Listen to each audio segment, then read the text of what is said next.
I'm Keith Rauschenbach. Welcome to this edition of Weekly Market Perspective from TIAA-CREF Asset Management. Each week we take a look at market events from around the globe and what they may mean for investors. This week we're joined by Dan Morris.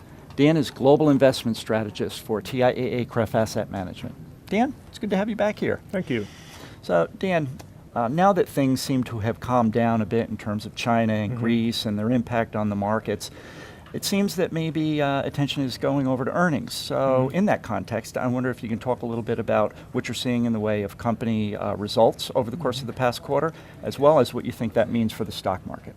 Well, we've had a little over 100 companies or so that have reported so far for the second quarter, and frankly, it isn't really all that exciting. Numbers have been solid, but not all that positive. So surprises how much companies have beaten expectations are running at about 5%, so that's good. Okay. But even with that surprise, overall earnings are only growing around 3.5%, which isn't particularly high. So what we're seeing is pretty modest earnings growth, and I think that's being reflected in the stock market, which really hasn't gotten out of the training range that we've been in for several months. So nothing scary, but nothing exciting either. Exactly. Okay. So China. China was on a tear in terms of its growth rate for some time. That seems to have come down quite a bit, and now there seems to be a bit more volatility in China in terms of its stock market. Can you talk a little bit about what your outlook is for China?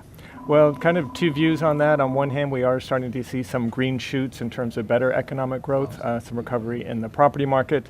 We're not too worried about the sell-off in the domestic equity market feeding into the economy, so that seems to be good.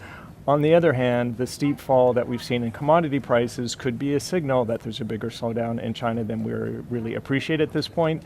And also that has a big impacts for emerging markets more broadly because, of course, a lot of demand from China feeds into growth for emerging markets. So frankly, it's a bit of wait and see at this point. I think the good news or the thing to keep in mind is that there's room for China to stimulate the economy, lower interest rates if they need to. So we think one way or the other, it'll probably get better over the course of the year. Good, okay.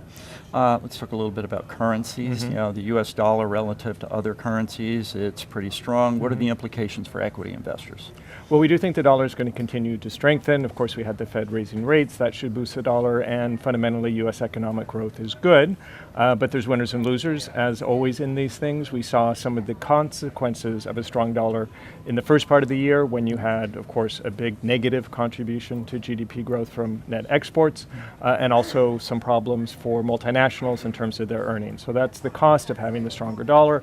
On the plus side, it's good for consumers because imported goods are cheaper, and we think that's really going to be the bigger benefit for the economy as a whole, but you just need to be selective where you are in the equity market so you can minimize some of the risks. Dan, great insights. Thanks so much. Thank you.